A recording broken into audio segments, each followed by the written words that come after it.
Next, we are going to go ahead and draw a cylinder that are standing right up, and we are going to go ahead and draw 3 cylinders just like so. 1, 2, and 3. I'm going to go ahead and draw a cylinder on the bottom right corner, and you're going to use the same technique and apply it to draw 1 cylinder, 2 cylinders. So let's go ahead and get started. We're going to go ahead and start with the top of the box by drawing on the edge first.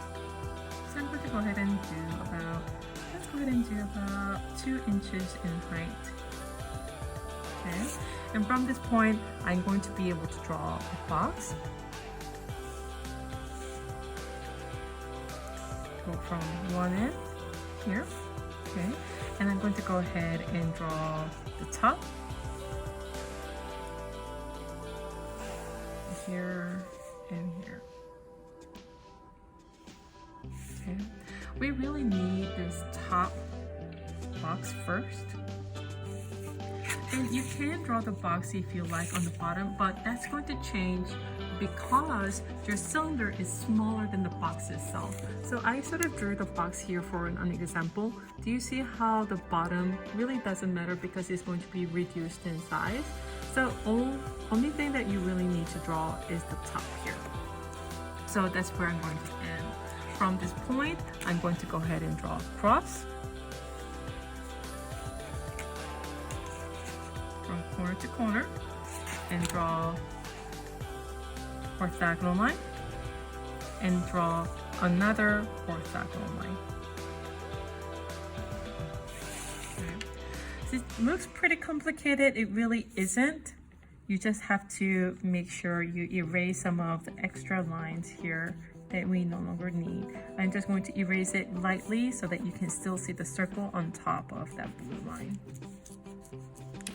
From this line, what I'm going to do, I'm going to go ahead and choose 1/3 spot from there, mark all 4 corners created by cross and the square, and 1/3 line on all the diagonal line.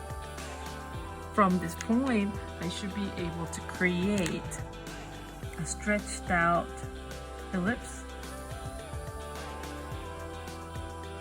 like so. Like that. From this point, I'm going to go ahead and mark it with my orange to finalize my drawing.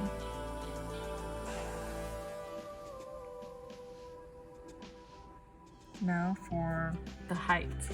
It's very easy.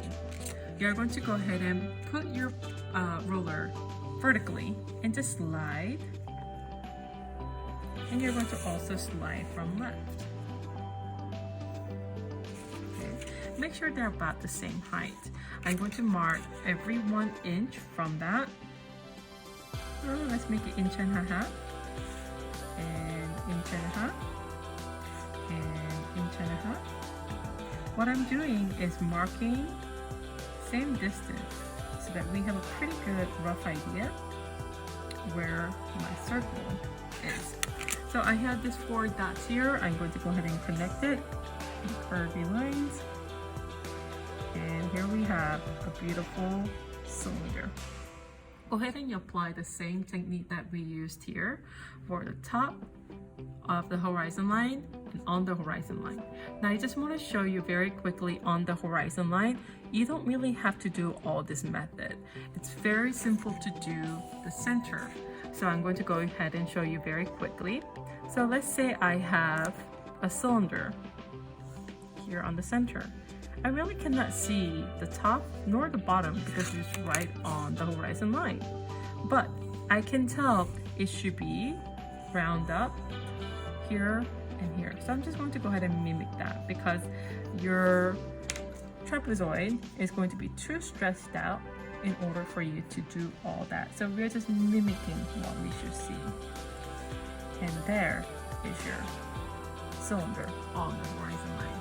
With the same technique, I want you to go ahead and try one more on the top right corner.